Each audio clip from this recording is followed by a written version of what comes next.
বয়সের সঙ্গে সঙ্গে ম্লান হয়ে যায় দৃষ্টির স্পষ্টতা,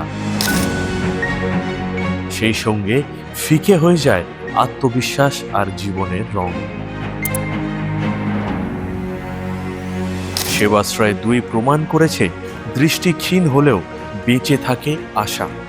মহেশতলার 19 জন এবং বজবজের 1 জন বাসিন্দার বিনামূল্যে চোখের ছানি অপারেশন হলো দৃষ্টি আই কেয়ার সেন্টারে।